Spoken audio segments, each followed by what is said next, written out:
ከሙምባይ ብዙ ኪሎ ሜትር ርቆ ህንድ ውቅያኖስ መካከል አንድ ደሴት አለ።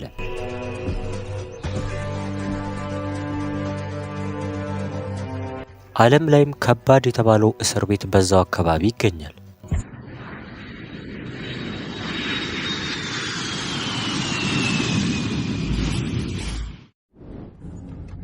ከዚህ እስር ቤት ማንም ሰው ሊያመልጥ አይችልም። እዚህ እስር ቤት ውስጥም ከባድ የተባሉ ወንጀለኞች ይገኙበታል።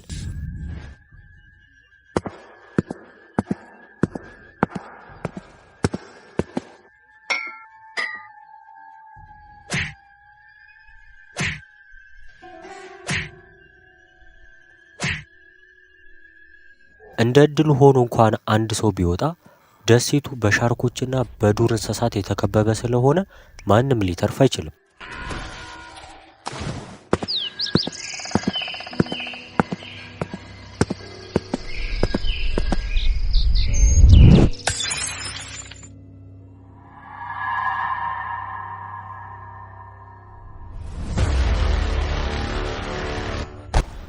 ይህ እስር ቤት ደግሞ ኮማንደር ቫሱ በሚባል ሰው ይመራል።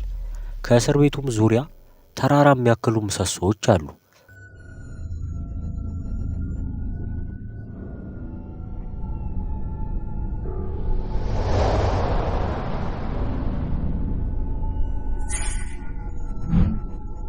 እያንዳንዱ ምሰሶ ላይ ስናይፐሮች አሉ።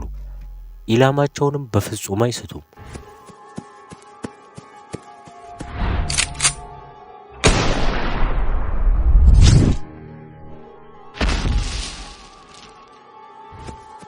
እሱ ብቻ ሳይሆን የሚራመድ ሰውም ካገኙ የሚፈነዱ ቦምቦችም ጭምር አሉ። እና አሁን አስቡት፣ ከዚህ ቦታ ማምለጥ የማይታሰብ ነው። በአጠቃላይ እስር ቤቱ ከውስጥ እስከ ውጪ ድረስ በጣም አስፈሪ ነው።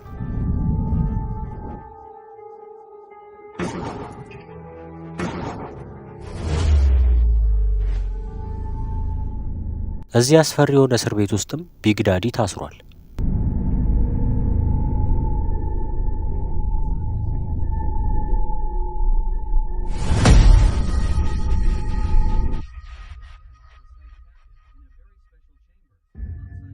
ግድግዳውም ከድንጋይ በሩም ደግሞ ከብረት በተሰራ ክፍል ውስጥ ነበር የተቆለፈበት። ኦፊሰሩም ሁል ጊዜ እየመጣ ስለሚሰራው ስራ ይጠይቀዋል። ነገር ግን ቢግ ዳዲ ምንም አይናገርም እና ለማወጣጣትም በየቀኑ ይደበደቡት ነበር። እሱ ግን አንድ ቃልም አያወጣም።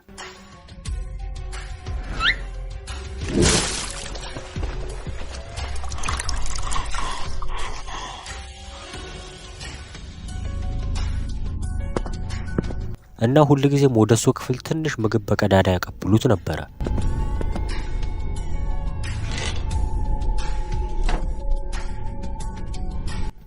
ዛሬ ይሄ የመጨረሻ ምግቤ ነው። ከዚህ እስር ቤት ማመልጣለሁ። ጠባቂዎቹ የሚለውንም ሰምተው ሳቁበት።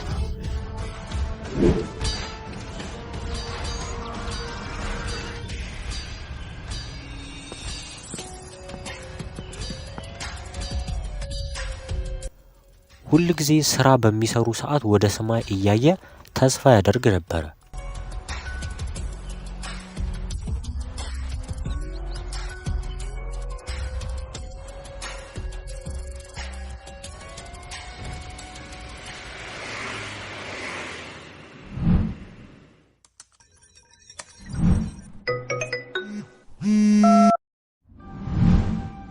ሄይ ቫሱ፣ ዛሬ ቢግ ዳዲ ፍርድ ቤት ስለሚቀርብ ደህንነቱ በተጠበቀ መንገድ አሁኑኑ ወደ ሙምባይ ይዘኸው ና። ችግር የለውም አሁን በጥንቃቄ ይዤው እመጣለሁ፣ አታስብ። ቢግ ዳዲ የታሰረበት እስር ቤት ህንድ ውቅያኖስ አካባቢ የሚገኝ ሲሆን ትክክለኛ ቦታውን ግን ማንም የሚያውቅ ሰው አልነበረም።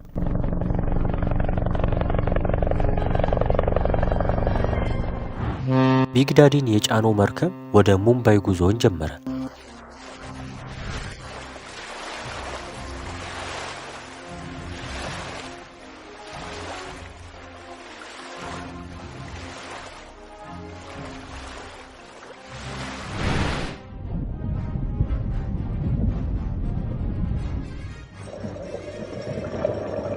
ነገር ግን የቢግዳዲ ሰዎች የሆነች አንድ ባህር ሰርጓጅ መርከብ ቢግዳዲን የጫነውን መርከብ ስላየችው ወዲያው ሚሳኤሉን መተኮስ ጀመረ። እናም መርከቡ መሰባበርና መስመጥ ይጀምራል።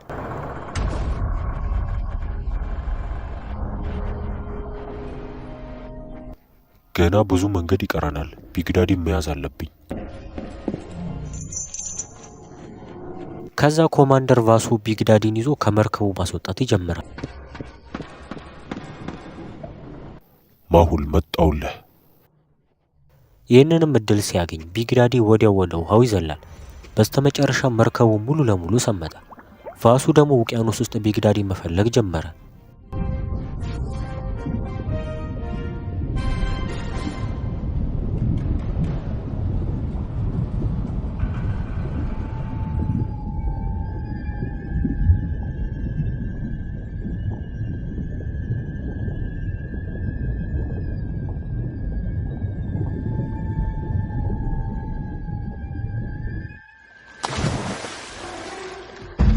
አይሆንም። ቢግዳዲ ሞቶ እንደማይሆን ተስፋ አደርጋለሁ። የሙምባይ ፖሊሶችንና ማሁልን ማግኘት አልቻልኩም። ወደ ሙምባይ ለመድረስ ሌላ መንገድ መፈለግ አለ። እናም ቫሱ ወደ ሙምባይ የሚወስደውን አቅጣጫ ይዞ መጓዝ ጀመረ። ይህኔ ቫሱ እዚህ ደርሶ መሆን አለበት። ዛሬ ቢግዳዲ ፍርድ ቤት ይቀርባል። ማሁል ወዲያው ከመርከብ ተቆጣጣሪዎች ተደወለለት። ከዛ መርከቡ ሙሉ ለሙሉ እንደሰመጠና ኮማንደር ቫሱና ቢግዳዲም እንደሞቱ ተነገረው። አይሆንም፣ የሆነ ችግርማ ተፈጥሯል። አዲ ባክህ ከቻልክ የሰመጠው መርከብ ሲግናል ትራክ ለማድረግ ሞክር፣ ቶሎ በል። ከዛ ማሁልም በመርከቡ ወደ እስር ቤቱ ሄደ። በድንገት ቫሱን ያየዋል። ከዛ ማሁል ቫሱን ለማዳን ወደ ውሃው ዘሎ ገባ።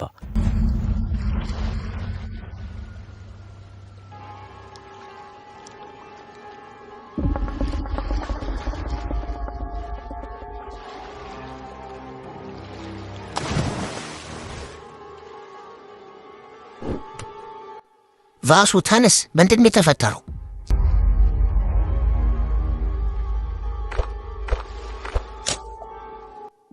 ቫሱ ቢግዳዲ የት ነው? ምን ሆኖ ነው?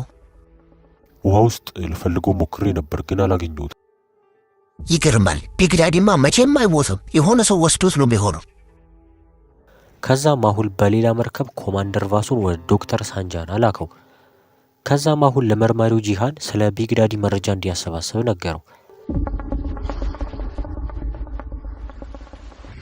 በሌላ በኩል ደግሞ መርማሪው ዊሊያም ስለ ቢግዳዲ መርከብ መስመጥ ሰምቶ ነበረ። ከዛ ወዲያው ለአሊያ ደወለላት። አሊያ ደግሞ በዛን ሰዓት ምግብ እየበላች ነበረ።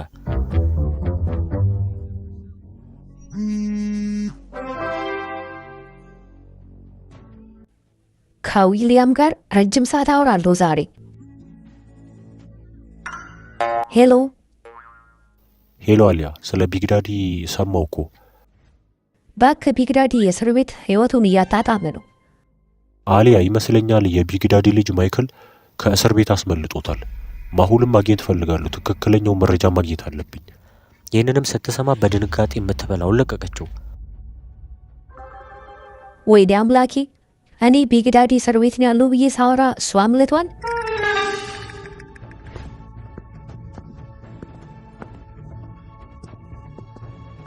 ከዛ አሊያ የቤቱን መስኮቶችና በሮች መዝጋት ጀመረች። ከዛ ከማሁል ስልክ ተደውለል። ማሁል እባክህ አድነኝ፣ ቢግዳዲ። አሊያ ምን ተፈጠረ? የት ነው ያለሽው? አለቃ ቢግዳዲ ከእስር ቤት አምልጧል አሉ። ይሄኔ ሊገለኝ እየመታ ነው። አሊያ አስደረከሽኝ እኮ። ለማንኛውም ስለ ቢግዳዲ የተረጋገጠ መረጃ የለንም እና የቢግዳዲ ዜና በመላው ከተማ ተሰራጨ። ሁሉም ከተማ ላይ ከፍተኛ የፖሊስ አካላት ስራቸውን ጀመሩ።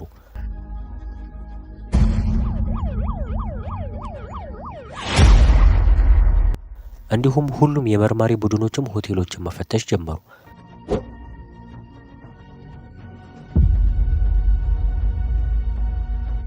አሊያ ደግሞ ሻንጣ አዘጋጅታ ወደ ውጪ ስትወጣ የሆነ ሰው ሽጉጥ ይዞ አየችው።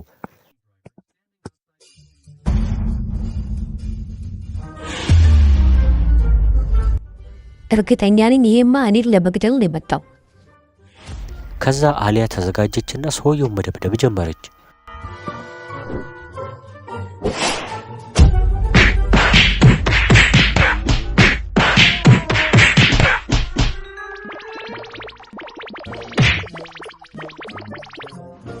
ለካ ሽጉጡንም ስታየው የፕላስቲክ ነበረ። የኔ እህት የፕላስቲክ ሽጉጥ እኮ ነው። ለልጄ ይዤ እየሄድኩ ነው። ምን ሆነሽ ነው? ኦ ይቅርታ፣ ትክክለኛ ሽጉጥ መስሎኝ እኮ ነው።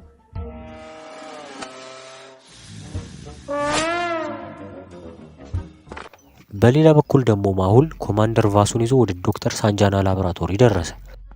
ወደ ውስጥ ሲገባም ዶክተሯ የተለያዩ ሪሰርቾችን እየሰራች ነበረ። ዶክተር እባክሽ ቫሱ አስቸኳይ ሕክምና ያስፈልገዋል። ከዛ ማሁል ለአዲ ደወለለት። ሄ አዲ፣ እባክህ አዲስ መረጃ ስለ ቢግ ዳዲ ካገኘ ቶሎ ንገረኝ። እሺ አለቃ፣ እስካሁን ምንም አላገኘውም። አዲ አሁኑኑ ወደ ድብቅ ሆቴል ሂድ። ወዲያው ማሁል ከመርማሪ ፋጡማ ተደወለለት። ማሁል፣ ከ2 ቀን በኋላ በፓኪስታን ትልቅ የጦር ስምምነት እንደሚደረግ መረጃ አለኝ። እርግጠኛ ነኝ ይሄ ነገር ከቢግ ዳዲ ጋር ይገናኛል። ከዛ ማሁል ለአሊያ ደወለላት።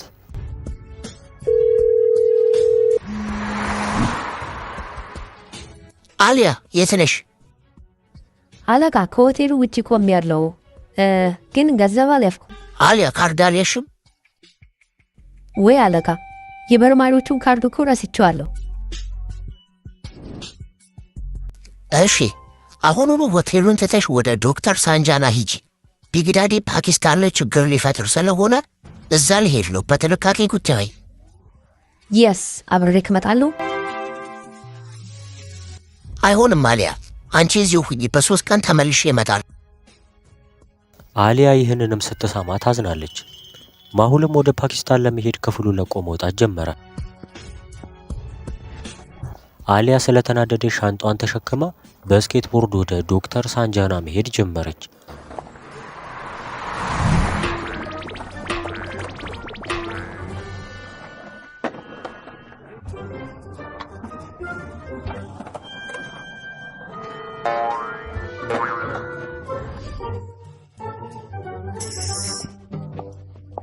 ከደረሰችም በኋላ ወደ ውስጥ ገባች። መርማሪው ቲም ደግሞ አውስትራሊያ ውስጥ እየተዝናናና እየተጫወተ ነበረ። ቲም ስለ ቢግ ዳዲ ምንም የሰማው መረጃ የለም። ነገር ግን መርማሪ ፋጡማ ደጋግማ እየደወለችለት ቢሆንም ስልኩ ቦርሳ ውስጥ ስለነበረ ምንም ሊሰማ አልቻለም።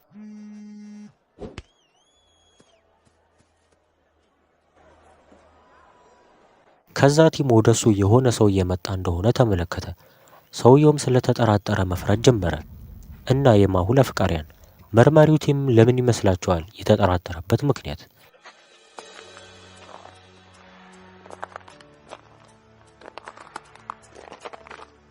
በደንብ ከተመለከታችሁት ሰውየው ሽጉጥ ይዟል።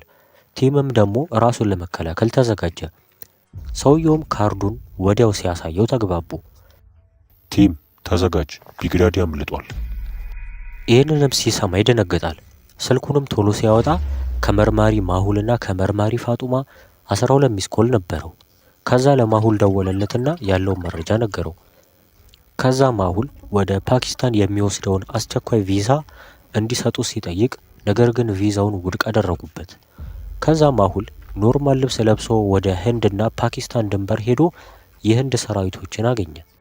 ሰላም፣ መርማሪ ማሁል ነኝ። መጨረስ ያለብኝ ሚሽን ስላለ ወደ ፓኪስታን መሄድ አለብኝ።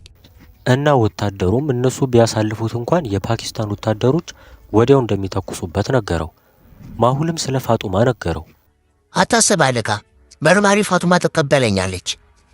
ከዛ ማሁል ድንበሩን አልፎ ለመጀመሪያ ጊዜ ወደ ፓኪስታን ገባ። ከዛ ቶሎ ብሎ እየተደበቀ ለመሄድ ወሰነ።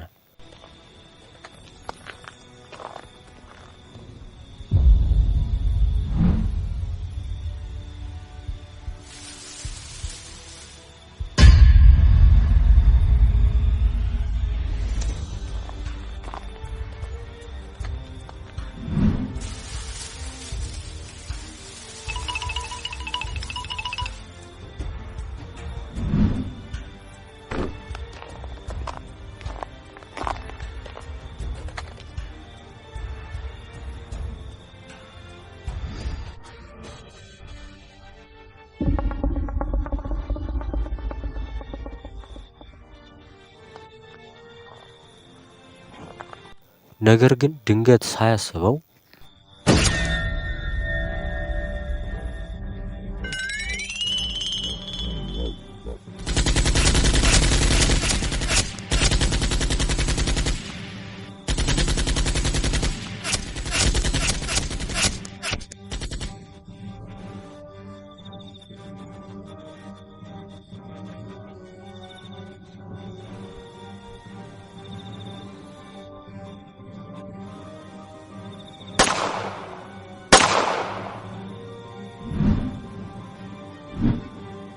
በስተመጨረሻም ሽጉጡን ጥሎ እጁን ይሰጣል።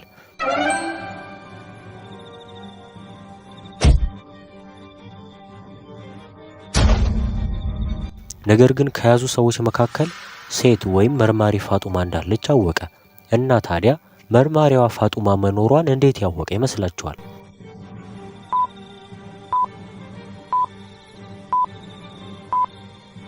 ከተመለከታችሁት አንዱ ሰው ከወታደሮቹ የተለየ የስፖርት ጫማ አድርጓል።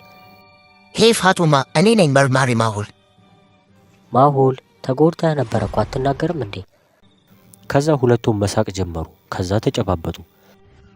ከዛ መርማሪዋ ፋጡማ ወደ ድብቅ ሆቴል ማሁልን ይዛው ሄደች።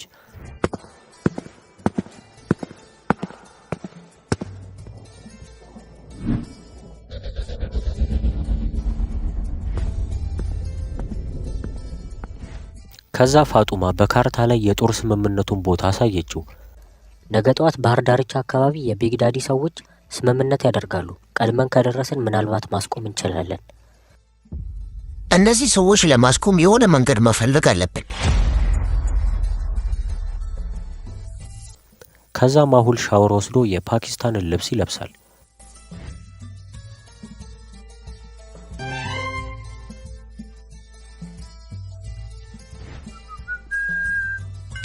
ኦ መርማሪ ዊሊያም የነገረኝን ነገር ለማሁል ሳልነግረው ረሳሁት። ከዛ ቶሎ ብላ ለማሁል ደወለችለት።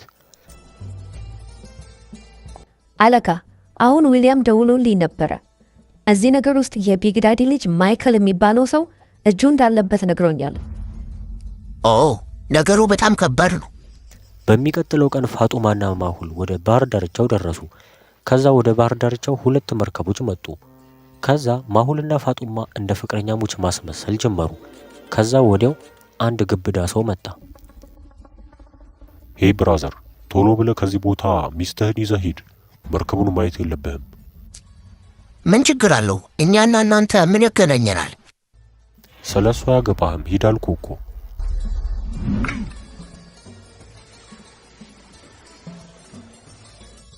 አሁን ተናገር፣ መርከቡ ላይ ምን እየተካሄደ ነው? ሰውየው መርከቡ ላይ ለስምምነቱ የሚሆኑ ብዙ መሳሪያዎችና ፈንጂዎች እንዳለው ነገረው።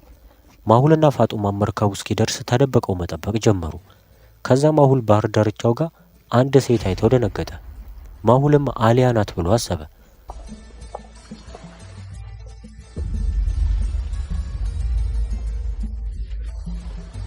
ከዛ አሊያ ናት ብሎ ያሰባት ሴት ከሆነ ሰው ጋር ማውራት ጀመረች። ማሁልም ወዲያው ወደ አሊያ ሄደ። እሷ ግን ልታውቀው አልቻለችም። እና ቀጣይ ምን ይፈጠር ይሆን? ቢግዳዲስ የት ያለ ይመስላችኋል? ደሞ አሊያስ እንዴት ወደ ፓኪስታን ልመጣ ቻለች? ሁሉንም በቀጣይ ክፍል አብረን ስለምናየው የምንለቃቸው ቀጣይ ክፍሎች እንዲደርሳችሁና እንዳያመልጣችሁ ሰብስክራይብ አድርጋችሁ መጠበቅ አትርሱ። ባለፈው ክፍል 10 ቢግዳዲ ከአስፈሪው እስር ቤት አምልጦ ነበረ እና ሞቶ ይሆን ወይስ በሕይወት አለ? መርማሪ ዊሊያም ደግሞ ቢግዳዲን ያስመለጠው ልጁ ማይክል እንደሆነ ያምናል። የመርማሪዎቹ ቡድንና ማሁል ምን እንደተፈጠረ ግራ ገብቷቸዋል። ኮማንደር ቫሱ ደግሞ የተጎዳ ሲሆን ሁሉም መርማሪዎች ፍርሃት ውስጥ ገብተዋል። ፋጡማና ማሁል ደግሞ ፓኪስታን ውስጥ በሚገኘው ባህር ዳርቻ አካባቢ መርከቡን እየጠበቁት ነበረ። አለቃ ማሁል፣ አሊያ ያልካት ሴት ማን ነች? አሊያ መሰላኝ ነበረ። እሷ ግን ህንድን ያለችው ተሳስቼ ነው። መርከቡ ሲመጣ ማሁልና ፋጡማ ሽጉጣቸውን ያዘጋጃሉ።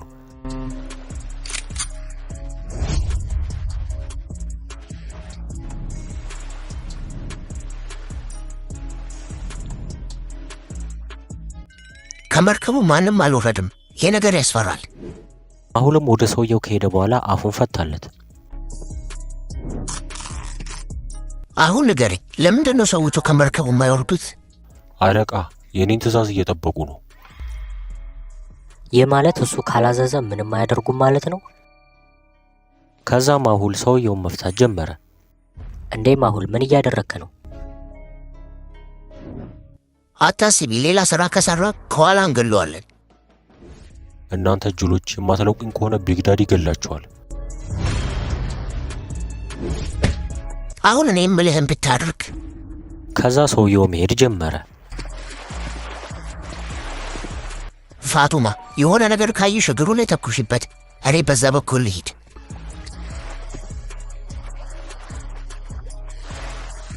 ያም ሰውዬ ከሄደ በኋላ ትእዛዝ ሰጣቸው። ከዛም ከመርከብ ውስጥ ከወጣው ሰውዬ ጋር በምልክት ማውራት ጀመሩ።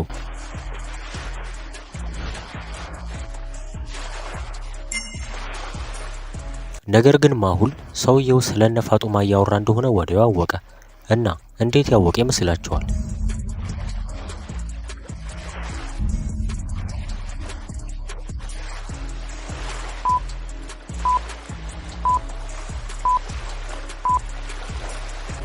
የሰውየውን ቀኝ እጅ ከተመለከታችሁት ሁለት ጣቱን ብቻ እያሳየ ነው። ይህ ማለት ደግሞ ሁለት ሰው እየጠቆመ ነው ማለት ነው። ማለትም ማሁልና ፋጡማን ማለት ነው። ፋጡማ ሰውየው ላይ ለመተኮስ ስትዘጋጅ ግን ሳታስበው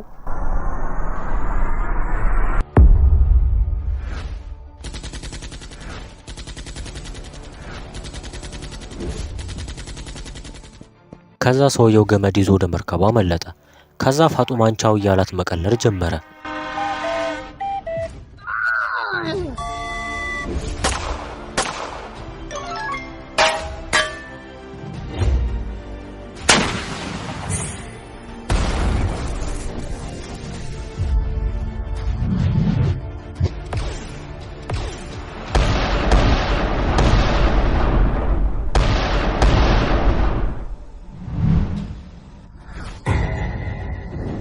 ይህንንም እድል ሲያገኝ ወደ ፋጡማ ሄዶ ኮንቴነር ስር ይደበቃል።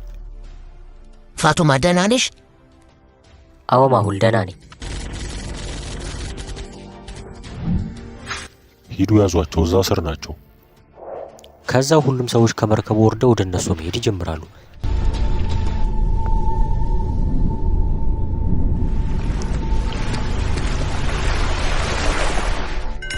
ከዛ ማሁልና ፋጡማ ሽጉጣቸውን ይቀያየራሉ።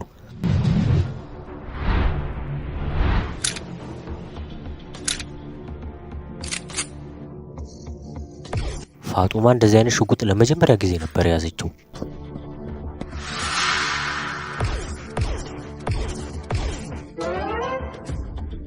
ዋው ማሁል ታድሏል፣ ደስ የሚል ሽጉጥ ነው ያለው።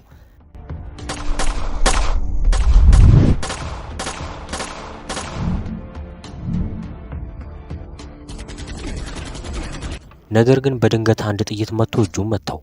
እሱም ቶሎ ብሎ ተደበቀ። ነገር ግን ሰውየው ደሙን ተከትሎ ወደሱ መጣ።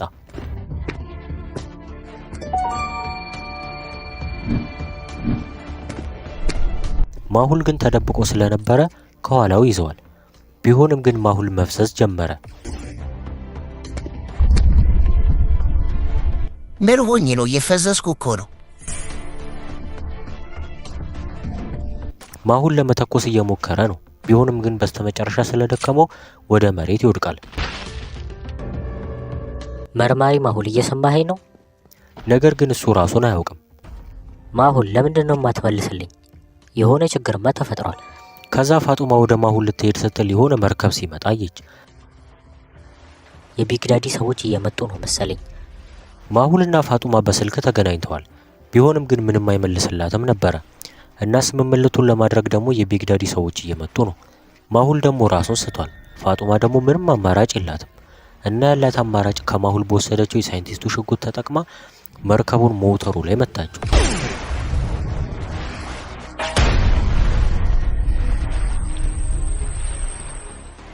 አደጋ ተፈጥሯል፣ እባካችሁ ተጠንቀቁ።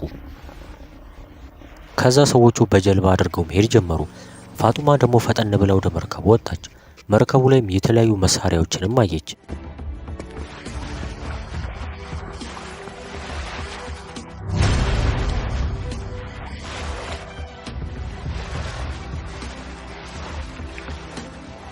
ይሄ ሁሉ መሳሪያ እኮ ወደ ከተማው ከገባ ሙሉ ከተማው አደጋ ላይ ይወድቃል።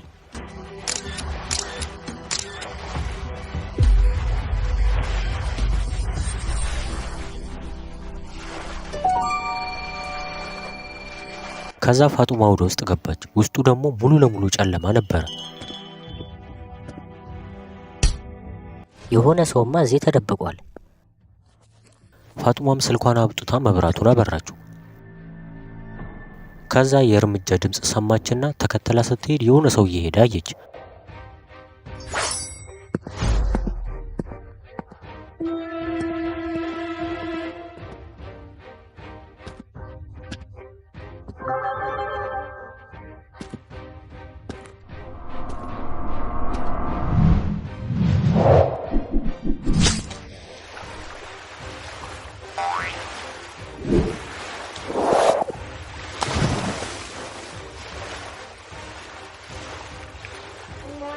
ምን አባቱ አስቦ ነው ወደ ውሃው የገባው? ከዛ ፋጡማ ተመልሳ ገባች።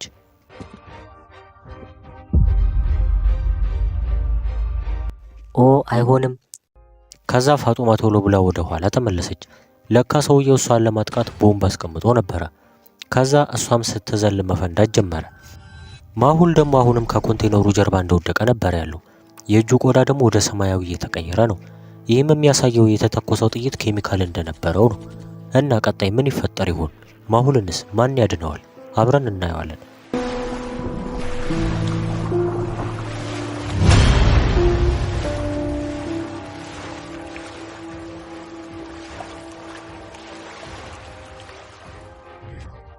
ፋጡማ ወደ ጫካው ተመልሳ ማሁልን መፈለግ ጀመረች እና ኮንቴነሩ ስር ተኝቶ አገኘችው።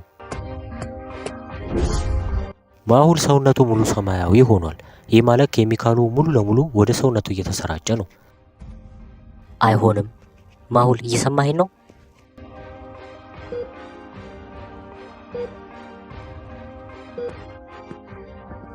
ከዛ ዶክተሩ መጣ።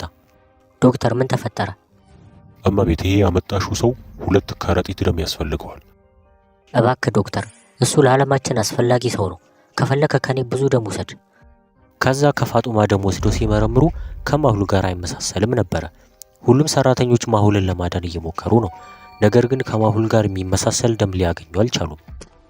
ብዙም ሳይቆይ የመርማሪ ቡድን የሆነ አንድ ሰው መጥቶ 2 ከረጢት ደም ሰጣት። ሰውየውም ማስክና ረጅም ኮት አድርጓል እና ሁሉም መርማሪዎች ዓለም ላይ ድብቅ ላቦራቶሪ አላቸው። እንዲሁም ሁሉም ስለ ደም አይነታቸው መረጃ አላቸው። ምክንያቱም የሆነ ችግር ቢፈጠር እንኳን ቶሎ ራሳቸውን ለማዳን ነው። እና ፋጡማም ወደ ሆስፒታሉ ከመጣች በኋላ ስለ ማሁል ለፓኪስታን መርማሪዎቹ ተናግራ ነበረ። ለዚህም ነው ሰውየው በድብቅ የመጣው።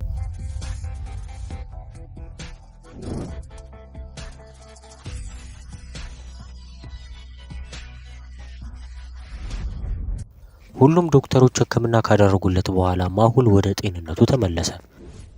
የት ነው ያለሁት? ከዛ ነርሷም ሁሉንም የተፈጠረውን ነገር ነገረችው። ብዙም ሳትቆይ ደግሞ ፋጡማ ጁስና ቁርስ ይዛለት መጣች።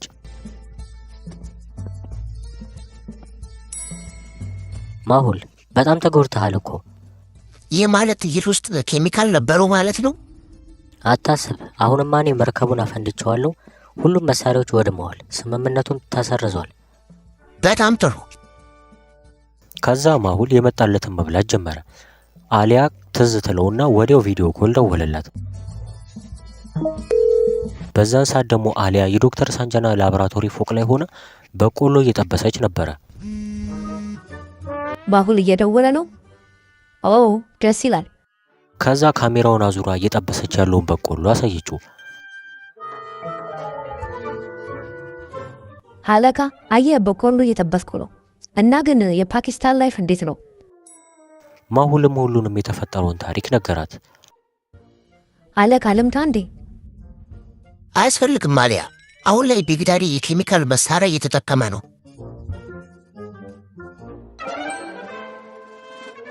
እንዴ ማሁል፣ ይቺ ሴት ማነች? ደሞ ቆንጆ ናት። አሊያ ፋጡማ ትባላለች፣ ጓደኛዬ፣ አዲሷ መርማሪ።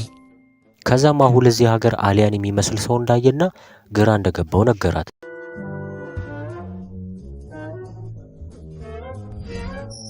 ሳይንቲስት ጆን ደግሞ ስለ ቢግዳዲ መረጃ ስለሰማ ሌላ አዲስ ፈጠራ እየሰራ ነበረ።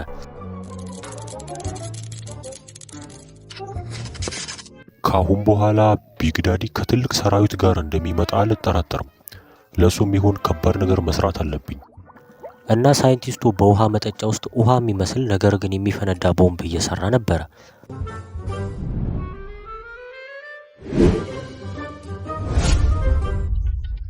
ኦ ጥሩ ቦምብ እንደሚሆን አልጠራጠርም። ትንሽ ቀናቶች አለፉ። ነገር ግን ስለ ቢግዳዲ ምንም የተሰማ መረጃ የለም። እና ማሁል ቀጣይ እቅዳችን ምንድን ነው? አሁን አላውቅም፣ ግን ሁሌም መጠንቀቅ አለብን። ነገ ደግሞ ወደ አገሬ እመለሳለሁ። ማሁል ጁሱን ጨርሶ ሲነሳ ባለፈው ባህር ዳርቻው ጋር ያያት አሊያን የመሰለችው ሴት አያት።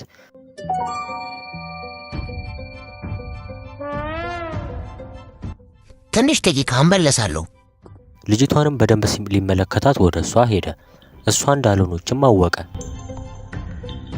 ማሁልም በጣም ግራ ተጋባ። ከዛ ለፋጡማ ሁሉንም ነገር ነገራት።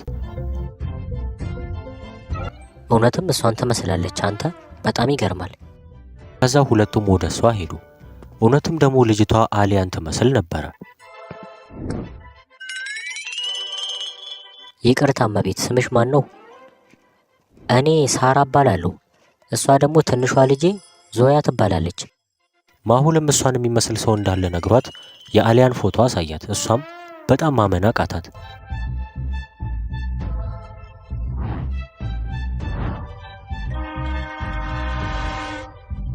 ከዛ ማሁል ከሁሉም ጋር ፎቶ ይነሳል።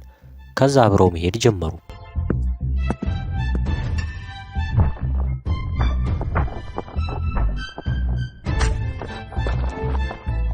እኔም ምልህ አርብ ቢግዳዲ አመለጠ። ሰማው እኮ።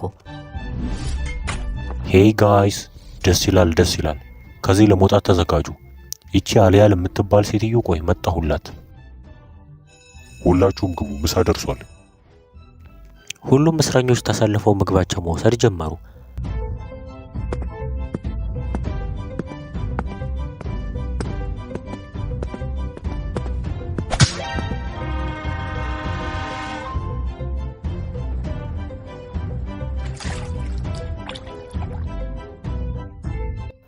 እባክህ አንተ ሽማግሌ ጨምርልኝ፣ ርቦኛል። እነ ቢግዳዲ ደግሞ ድብቅ ስብሰባ አድርገው ነበረ። ቦስ ማርኮ ባንግላዴሽ ውስጥ ሌላ ስራ ጀምሯል። እሱማ እኔ ሸውዶኛል፣ እገለዋለሁ። አመሰግናለሁ ስለ እርዳታችሁ። ከዛ ማሁል ለሱም ይሁን ጥይት ከሳይንቲስቱ እንድታመጣበት ቴክስት ነገራት።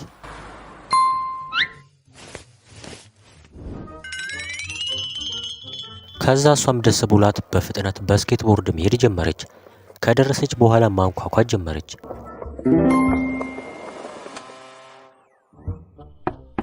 ሄይ ሳይንቲስት፣ በሩን ክፈት። አይሰማም? እባክህ ክፈትልኝ። ነገር ግን ማንም ሊከፍትላት አልቻለም። ይሄ ሽማግሌ ተኝቶ ይሆናል እኮ። ከዛ መደወል ጀመረች።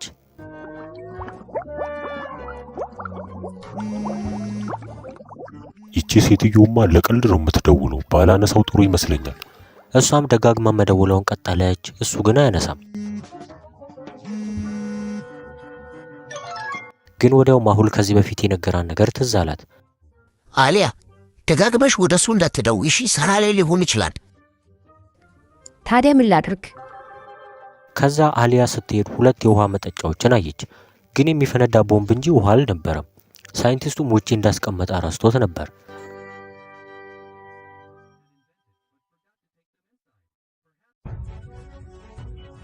ደስ ይላል።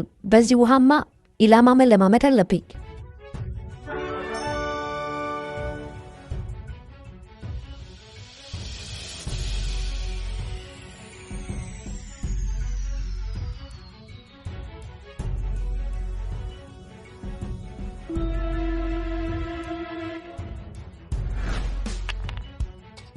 ወይኔ ለትንሽ ሳትኳት። ከዛ በድጋሚ በጥንቃቄ ወረወረችው። ፍንዳታውንም ሲሰማ ሳይንቲስቱ ወደ ውጭ ወጣ።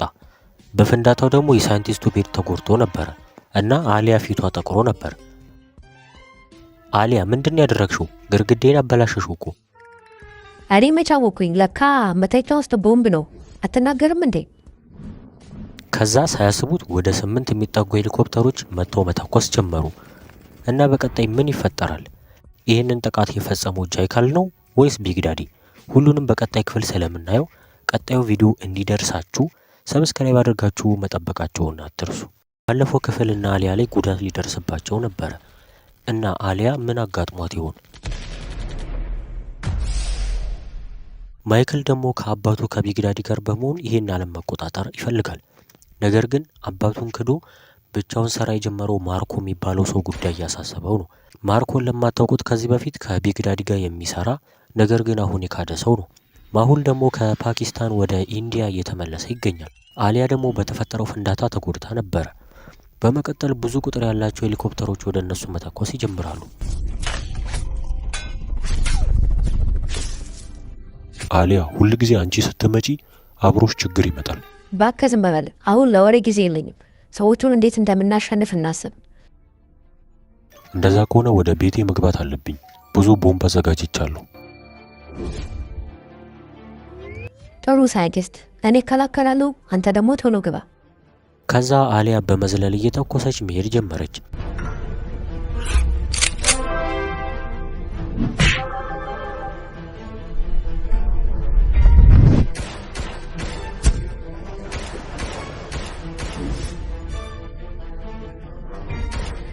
ድንገት ደግሞ ሳታሰበው ስትተኩስ ፓይለቱን ተመታዋለች። ከዛ ካጠገቧ የሚገኘው ዛፍ ስር ተደበቀች።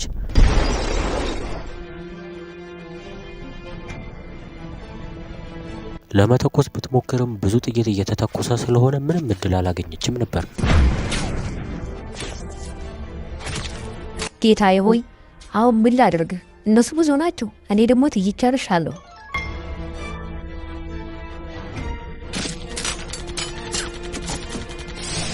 ነገር ግን የተተኮሰው ቦምብ አሊያ ላይ ከመድረሱ በፊት አሊያ ሳታስበው ወደ መሬት ገባች።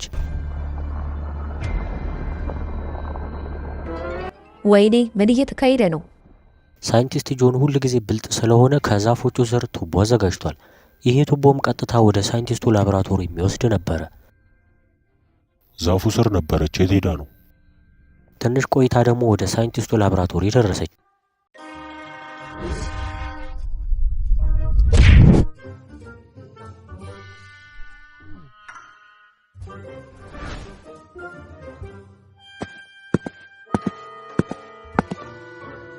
ሳይንቲስት ጆን በጣም አመሰግናለሁ፣ አዳንከኝ። አንቺ አሊያ አሁን ተነሺ፣ ከሰዎቹ ጋር እንዋጋ። ቆይ ለማሁል ልደውልለት።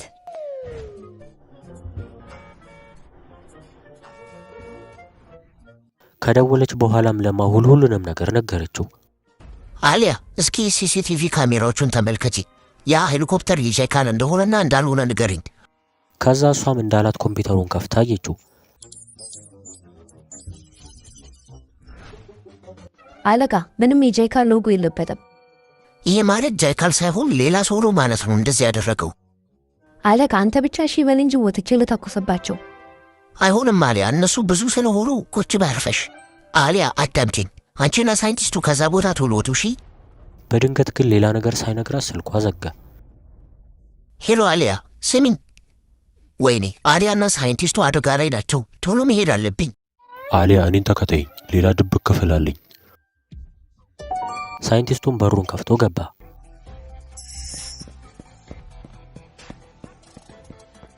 አረ አንቺ እብድ ነይ ግቢ።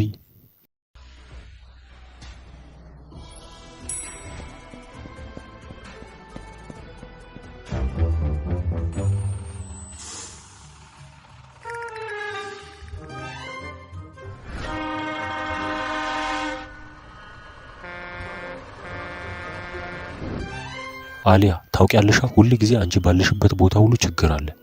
ምንም ማድረግ አልችልም። እንግዲህ የኔ ስታይል ነው።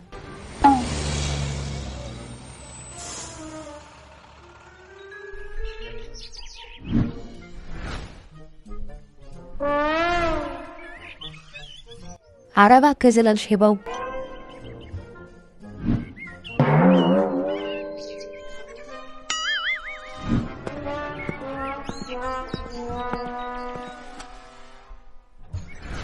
አሊያ ምን ሆነሽ ነው? ምን ተፈጠረ? አታስብ፣ አሁን ማንም አይነካንም።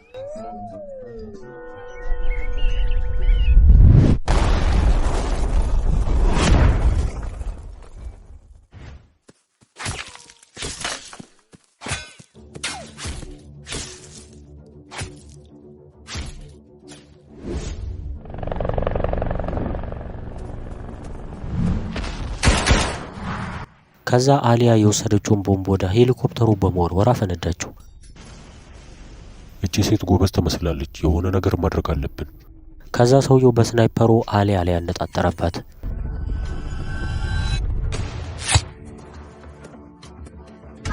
ሳይንቲስቱ ደግሞ ራሱን ለማዳን ዛፍ ስር ተደበቀ። ከዛ ለመርማሪ ቡድኖች መልእክት ላከላቸው። ከሄሊኮፕተሩ ላይም ብዙ ሰዎች ወረዱ። አሊያም በጥይቱ እጇ የተጎዳ ሲሆን የሆነ ሰው ሽጉጥ ደቅኖባታል።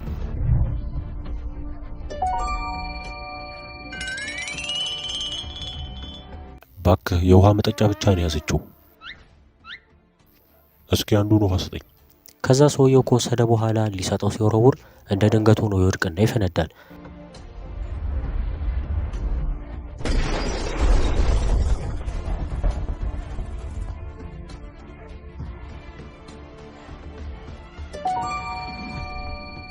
የፍንዳታውንም እድል ተጠቅሞ ሳይንቲስቱ አሊያን ይዟት ሄደ።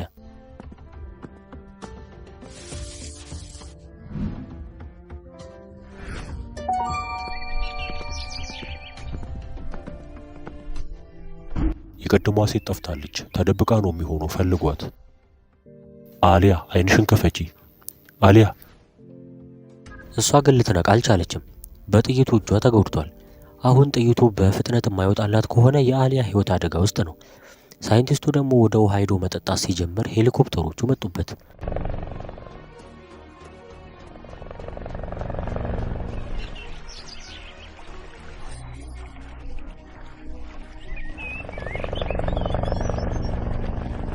ነገር ግን ሳይንቲስቱ ወዲያው ተሰወረ።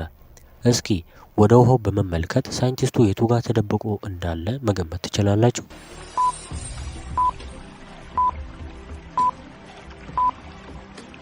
ውሃው ወደ ጎን ቅጠሎቹን ይዞ እየሄደ ሲሆን አንዱ ቅጠል ገና አይንቀሳቀስም።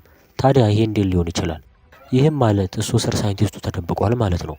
ስናይፐሩ ደግሞ ወደ ቅጠሉ ሊተኮስ ሲዘጋጅ ማሁል በንዴት እየተኮሰ መምጣት ይጀምራል።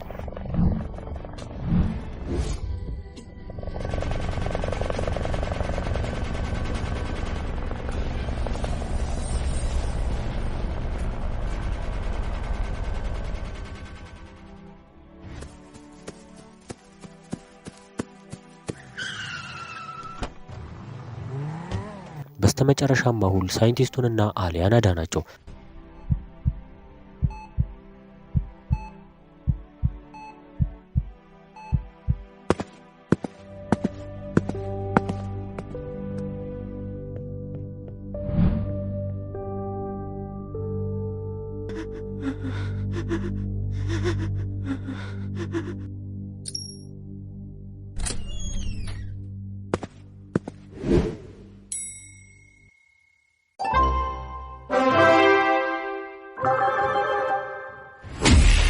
የማትረቡ ሰዎች ናችሁ። አንድ ሽማግሌ ሳይንቲስት መግደል አቃታችሁ? አለቃ አንገለው ነበር እኮ ግን ድንገት መርማሪ ማሁል መጣብን። ማሁል ማሁል ማሁል፣ ይሄ ስም አዲስ አልሆነብኝም። ይህን ሰው በእጄ ነው መግደል የምፈልገው። በዛው ቅጽበት የማይክል ረዳት የሆነው አንድ ነገር ነገረው። ማይኮን በንዴት መታኮስ ጀመረ። አታሰብ አለቃ፣ ማርኮን እንገለዋለን።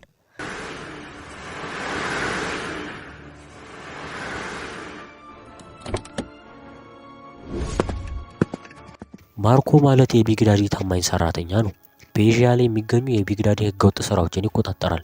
ነገር ግን ቢግዳዲ የታሰረ ጊዜ የራሱን ቡድን በመፍጠር ለመስራት አቀደ። አሁን የቢግዳዲ ልጅ ማይክልና ማርኮ በዚህ ስራ ላይ እየተፎካከሩ ይገኛሉ።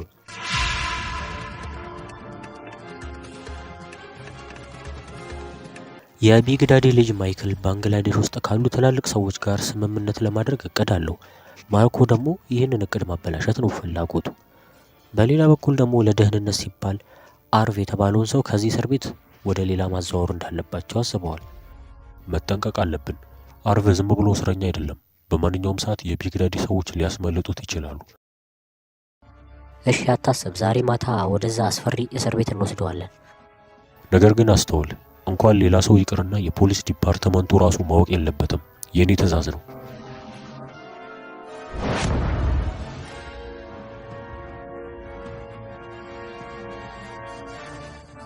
ነገር ግን ፖሊሶቹ የሚያወሩትን ነገር ያዳመጠ የግቢው ሰው ነበረ።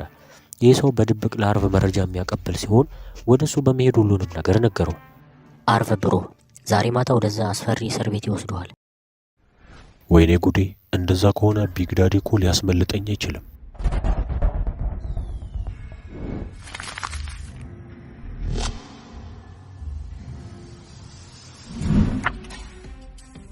ምሽቱ ከመድረሱ በፊት ስልክ መደወል እፈልጋለሁ፣ ተባበረኝ። ማሁል ደግሞ በቤት ውስጥ ስፖርት እየሰራ ነበረ። ከዛ ስልኩ ይጮሃል።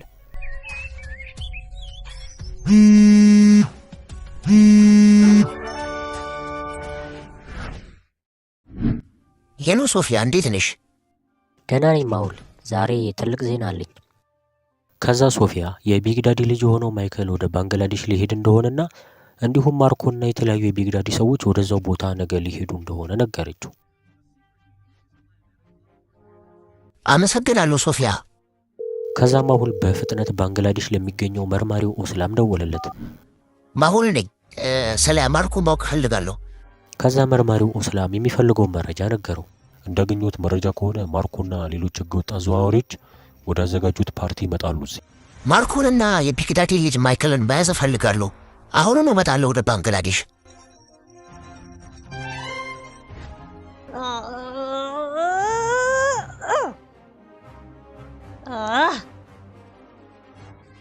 ወንጀለኞችን መያዝ ባልችል እንኳን ይህንን ኩኪስ መያዝ ያቀተኝ።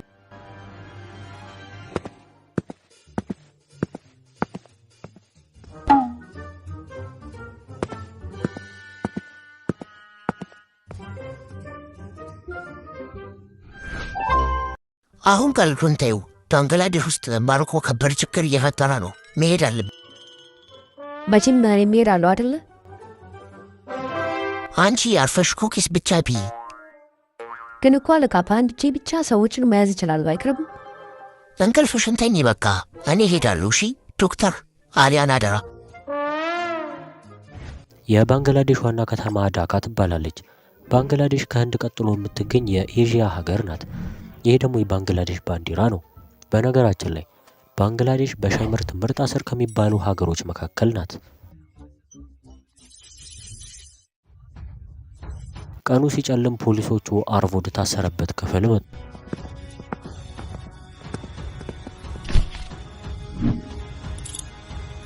አንድ ነገር ብታደርጉኝ ቢግ ዳዲ እንደማይለካችሁ ወቁ።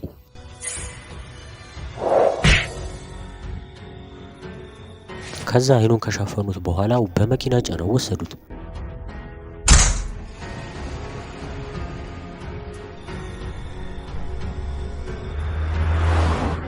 ዛሬ አርቭን ወደ አስፈሪው እስር ቤት እየወሰዱት ነው። በድንገት ሹፌሩ መኪናውን ያቆመዋል። ምን ተፈጠረ? አለቃ፣ መንገዱ በትልቅ ድንጋይ ተዘግቷል።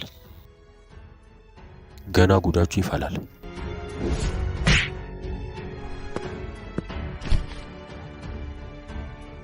የሆነ ሰው ሆን ብሎ ነው መንገዱን የዘጋው። ይሄ ፖሊስ ኦፊሰር ሆን ብለው መንገዱን እንደዘጉት እንዴት ያወቀ ይመስላችኋል?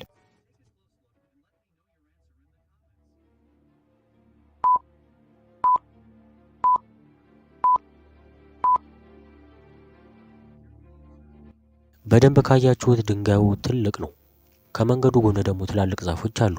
ይሄ ድንጋይ ከተራራው ላይ ወድቆ ቢሆን ኖሮ ዛፎቹ መሰባበር ነበረባቸው፣ ግን ምንም አልሆኑም። ከዛ ወደ ኋላ ተመለሱ እያለ ሲሄድ የሆነ ሰው ኦፊሰሩን ተኩሶ መታው። ሌላኛው ጥይት ደግሞ የመኪናውን ሾፌር መታው።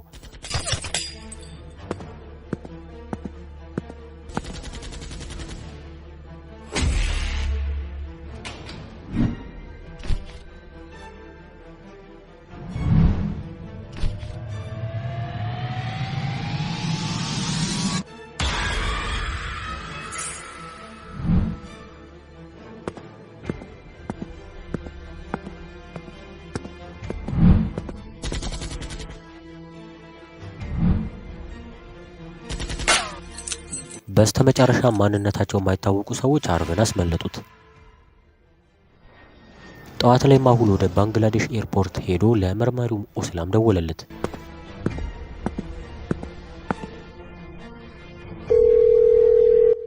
ኦስላም የት ነህ? እኔ ኤርፖርት ተደርሻለሁ።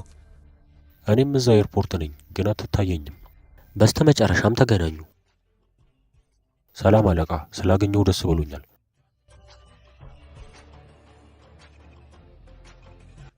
በመኪና እየሄዱ ሳለም መርማሪው ኦስላም ለማሁል የቢግዳዲ ልጅ ማይክልንና የማርኮን ፎቶ በላፕቶፕ አሳየው። አለቃ፣ ማርኮ ከባድ ሰው ነው፣ የወርቅ እጅ ነው ያለው። ይገርማል። አንድ ብቻ አይደለም ያለው፣ አንዱን እጅ በወርቅ ቀይሮታል። አዎ አለቃ፣ ከዕለታት አንድ ቀን ከአሜሪካ እጽ አዘዋዋሪዎች ጋር ስምምነት በነበረው ጊዜ የሆነ ሰው ለኤፍቢአይ ተናገረበት። ከዛ በኋላ የማርኮ ቡድን በፖሊሶች ጥቃት ደረሰበት። በጥቃቱ ደግሞ ማርኮ እጁ ላይ በጥይት ተመቶ ነበረ። ከዛ በኋላም የቢግዳዲ ሰዎች ከዛ ቦታ አስመለጡት። ነገር ግን ማርኮ በጥይቱ አጥንቶ ስለተጎዳ እንዲቆረስ ሲወሰን፣ ቢግዳዲ ደግሞ ይህንን የወርቅ እጅ አምጥቶ እንዲቀይሩለት ሰጣቸው። ታሪኩ ይሄ ነው። ይህ ማለት ማርኮ ለቢግዳዲ በጣም አስፈላጊ ሰው ነው ማለት ነው። ምናልባት ማርኮን ብንይዘው መረጃ ይሰጠናል። አደገኛው አዘዋዋሪ አርቭ ከእስር ቤት ያመለጠ ሲሆን 2 የፖሊስ ኦፊሰሮችን ጨምሮ ሌሎችም ሰዎች ተገለዋል። ይሄ የማይረባ አመለጠ ማለት ነው። እኔ ራሴ ብቻዬን ይዤ ቤቴ ውስጥ አስረዋለሁ። ነገር ግን ወዲያው የተተኮሰ ጥይት የአሊያን ቲቪ መታው።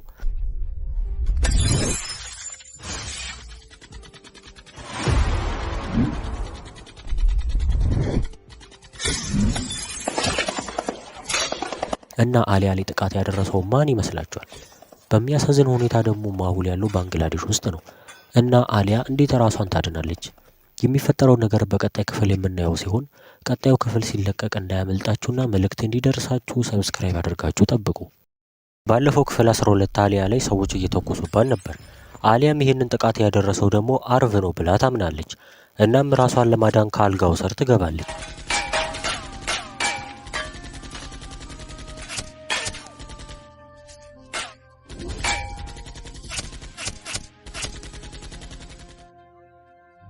ለማሁል እየደወለች ቢሆንም ግን ማሁል ከመርማሪው ኦስላም ጋር እያወራ ነበረ። ወይኔ አሊያ ጉጅሽ ፈላ። አሊያ ምንም ነገር ከማድረጓ በፊት ብዙ ሰዎች ወደ ክፍሏ ገቡ።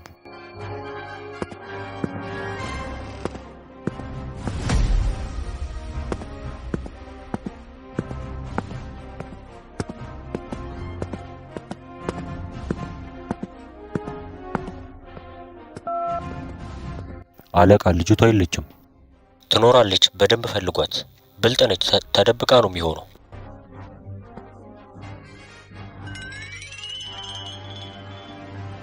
ይህንን የሚያደርገውማ አርቭ ነው ማለት ነው። ቆይ ጠብቀኝ፣ ድጋሚ ለያዘህ ብቻ። እና አሊያ ከዚህ በፊት የተማረችውን የድብድብ ችሎታ አሁን ለመጠቀም አስባለች።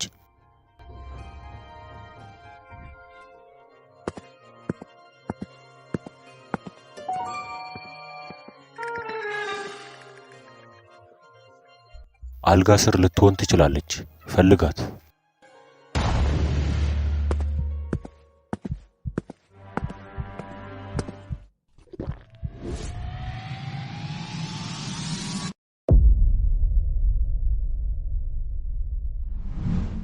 የለችም ባክህ። ጀግና ነኝ እኮ። ያናድዳል። የት ሄዳ ነው? ከዛ አሊያ አልጋውን ይዛ መሽከርከር ጀመረች።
እሺ ሰዎች፣ ድብድቡ ደስ ይላል አይደለ?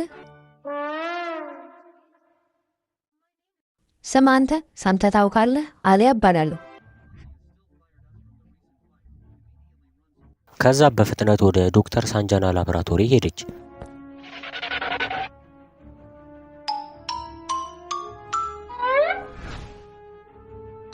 ይሄ ማናጀር ይመስለኛል። ከአርቭ ጋር ግንኙነት አለው።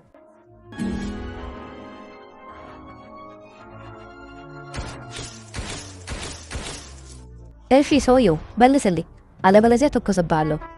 ኧረ እባክሽ ተረጋጊ። ምን ተፈጠረ? እሱን ስተኩስበት ታውቃለህ። አርቭ እኔ ያለሁበትን ቦታ እንዴት አወቀ? ላስረዳሽ። አንዱ ጓደኛ አለኝ ከአርቭ ጋር የሚሰራ እና ስለ አሊያ መረጃ ከሰጣችሁኝ ብዙ ብር እሰጣችኋለሁ ብሎ አስፈራርቶ ነው። ችግር የለውም፣ ዋጋህን አሁን እሰጥሃለሁ። እሺ። ከዛ አሊያ ከመታችሁ በኋላ ከቤቱ ምሰሶ ጋር አስራው ሄደች።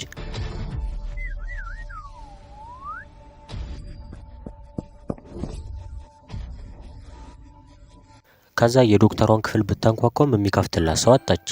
ቅድም ያ ሁሉ ሽጉጥ ሲተኮስ ሰምታ እንዴት አልመታችም? ይህ ማለት ዶክተሯ ላይ ሌላ ችግር ተፈጥሯል ማለት ነው። በሩ ሲከፈት አሊያ ወዲያው ተደበቀች። ነገር ግን ዶክተሯ አልወጣችም። የሆነ ነገርማ ልክ አይደለም። ዶክተሯን ሄጄ ማየት አለብኝ። ከዛ ወደ ሰውየው ተመልሳ አፉን ፈታችለት። ስማ ሰውዬ፣ ዶክተር ሳንጃና የት ናት? ያው ካልነገርክኝ እንግዲህ ከዚህ ግድግዳ ጋር ተመሳሰላለህ። ራጉ የተባለ ሰው ክፍሏ ውስጥ ሽጉጥ ይዞ ቅድም ሲገባቸዋለሁ እና ሳያግታት አይቀርም። እሺ፣ አሁን ዶክተሯን ለማዳን ስራዬን ልጀምር። ከዛ አሊያ በድጋሚ አፉን በማሸግ ዶክተሯን ለማዳን ሄደች። አሊያ ፍጠኚ፣ ዛሬ ዶክተሯን ማዳን አለብሽ። ከዛ ምን ማድረግ እንዳለባት እቅድ ማውጣት ጀመረች እና እንዴት መግባት እንዳለባት ልታውቅ ግን አልቻለችም።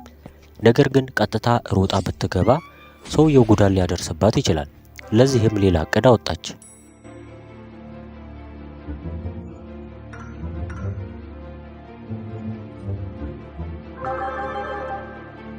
ፈጣሪ ወይ እርዳኝ ዛሬ። ከዛ አሊያ በሚገፋ ጠረጴዛ ስር ተደብቃ ቀጥታ ወደ ክፍሉ ሄደች። ከዛ በቀጥታ ለመግባት ቻለች።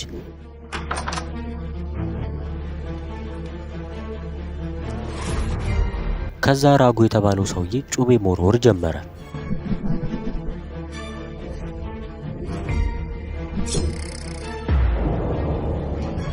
ራጉ የጩቤ ማስተር በመባል ይታወቃል። ጩቤ በመወርወር የተለየ ችሎታ አለው።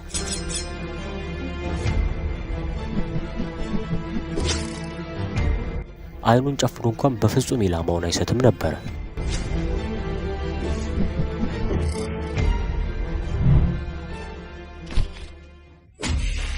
እጅ ወደ ላይ ራጉ። ግን ቆይ መጀመሪያ የሆነ ነገር ልንገርህ። ምንድን ነው? ፊት ራፍ እየተናደድክ ትመስላለህ። ሲጀመር ለአንተ የኔ እጅ ብቻ ይበቃሃል።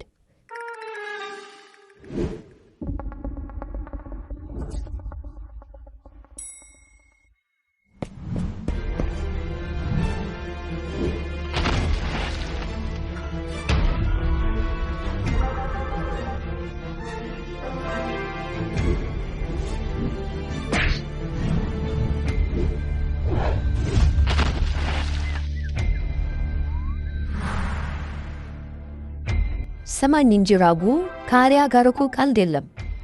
ራጉንም ካሰረችው በኋላ ለመርማሪ ቡድኖች ነገረቻቸው። ወዲያው ፖሊሶች መጡ።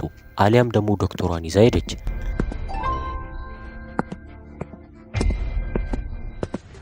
ማሁልና ኦስላም ደግሞ ማርኮንና ማይክልን ለመያዝ ወደ ፓርቲው ሄደው ነበረ።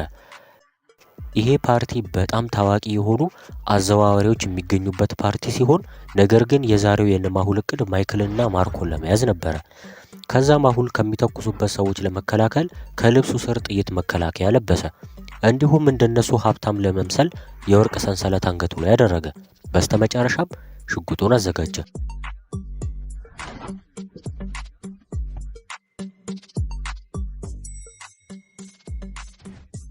እና ሌሊት ላይ አሊያ ለማሁል ቪዲዮ ኮል ደወለችለት። አሊያ በዚህ ምሽት እየደወለች ነው። የሆነ ችግር ሳይኖር አይቀርም። ከዛ ስልኩን ሲያነሳ አሊያና ዶክተሯ ሆስፒታል ውስጥ ናቸው። ደግሞ የዶክተሯ እጅ በፋሻ ተጠቅልሎ ሲያይ ማሁል ደነገጠ። አሊያ፣ ሁሉም ሰላም ነው? ምን ተፈጠረ? አለቃ አርብ ከእስር ቤት አምልጦ ነበረና እዚህ እኛ ያለንበት ሆቴል ላይ ጉዳት አርፎ ነበረ። ደግሞ እኮ ይገርምሃል ከሆቴሉ ማናጀር ጋር ተባብሮ ወይኔ። ከዛ አሊያ ሁሉንም የተፈጠረው ነገር ነገረችው። እና አሊያ ሰውየው ምን ያደረግሽው? አረ ምንም አለቃ፣ ትንሽ ብቻ ነው የደበደብኩት። በድንገት መርማሪው ኦስላም ለማሁል በጆሮ የሆነ ነገር ነገረው። አሊያ አስፈርተሽኝ ነበረ። አሁን በቃ የሆነ ስራ አለኝ፣ ራሳችሁ ጠብቁ። አለቃ ቆይ እንጂ ትንሽ። አለቃ ብዙ ጊዜ የማርኮ ሰዎች በእጅ ምልክት ነው የሚያወሩት። ልክ ነህ ኦስላም፣ በጣም አስተዋይ ነህ። ይመስለኛል ማርኮ እየመጣ ነው፣ እንዘጋጅ።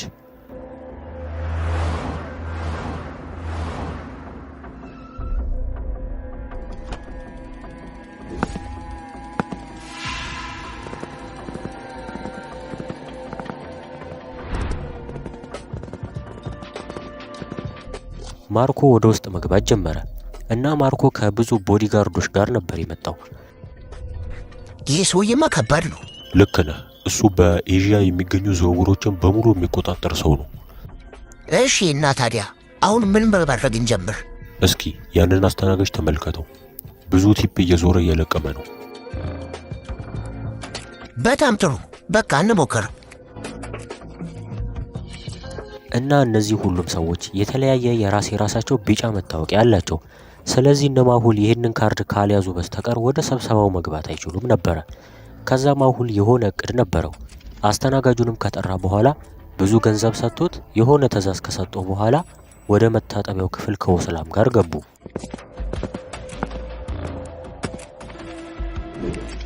ወይኔ ልብሳችን። ይቅርታ በጣም ልጠረግላችሁ እንዴ? ከዛ ሁለቱም ጠባቂዎች አስተናጋጁን ትተውት ወደ መታጠቢያ ክፍል ገቡ።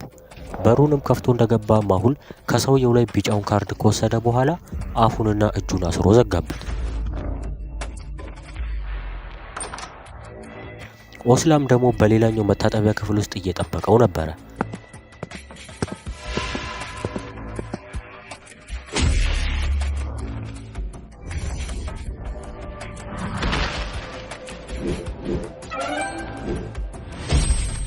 ነገር ግን ሁለተኛው ሰው ትንሽ ከባድ ሰው ነበረ። ነገር ግን ኦስላም ካሸነፈው በኋላ ካርዱን ወሰደበት። ከዛ ካርዱን ይዘው ወደ ስብሰባው ሄዱ። ጠባቂዎቹ ደግሞ ካርዳቸውን ቼክ ካደረጉ በኋላ አስገቧቸው።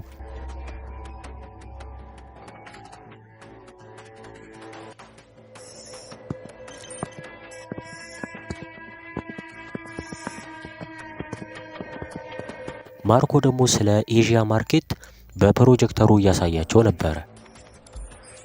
እኛ ቢግዳዲ ላይ ጥገኛ መሆን የለብንም፣ የራሳችንን ግዛት መገንባት አለብን። እኔ ግን አልስማማም። ከዛ ማይክል ከቦዲጋርዶቹ ጋር መጣ። እዛ ያሉ ሰዎች ሁሉም መፍራት ጀመሩ። እባክህ ማይክል አቁም፣ ከምንጣላ ለችግራችን መፍትሄ መፈለግ እንችላለን፣ እንስማማ። ከዛ ሰዎቹ ማርኮንና ማይክልን ለማስማማት ሞከሩ። እነዚህን ሰዎች መያዝ ከባድ ነው፣ ሌላ መንገድ መጠቀም አለብን።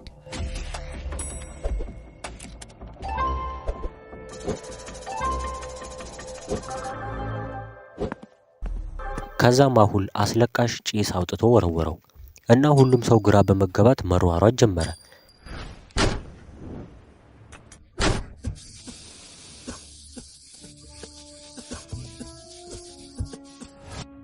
ከዛ የማርኮ ጠባቂዎች የቢግዳዲ ልጅ ማይክልን ስለጠረጠሩት እሱ ላይ መተኮስ ጀመሩ።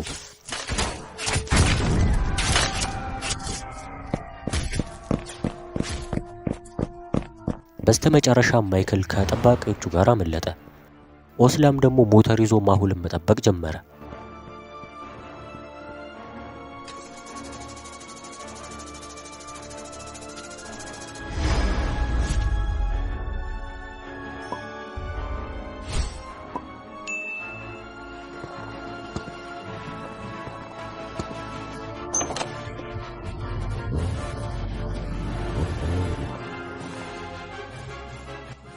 ኦስላም እንሂድ።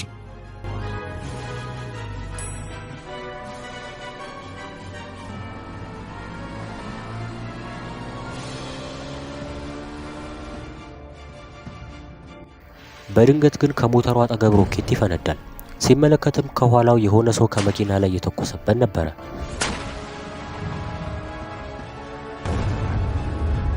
እባክህ ኦስላም አፍጥነው።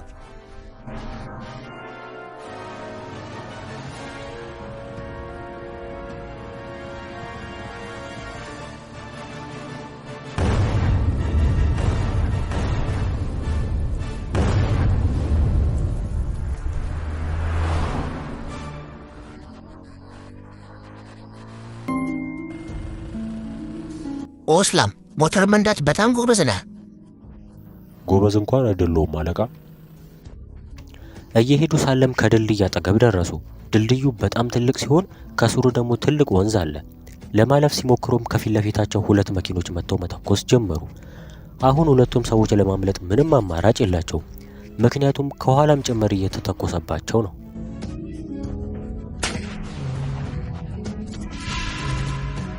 አለቃ ምንም አማራጭ የለንም። አይሆንም ኦስላም ተው እባክህ። ነገር ግን ማሁል ምንም ከማድረጉ በፊት ኦስላም ሞተሩን በመንዳት ወደ ወንዙ ገቡ።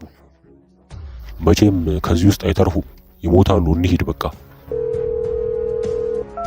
ማይክል ደግሞ ለአባቱ ለቢግ ዳዲ ደወለለት። እንኳን ደስ አለህ ዳዲ፣ ማሁል እኮ ማርኮን ጨርሶታል። እና ቢግ ዳዲ እስካሁን በሕይወት አለ ብላችሁ ታስባላችሁ? እና ማሁልና ኦስላም ላይስ ምን ይፈጠር ይሆን? ሁሉንም በቀጣይ ክፍል ስለምናየው እንዳያመልጣችሁ ሰብስክራይብ በማድረግ ጠብቁ።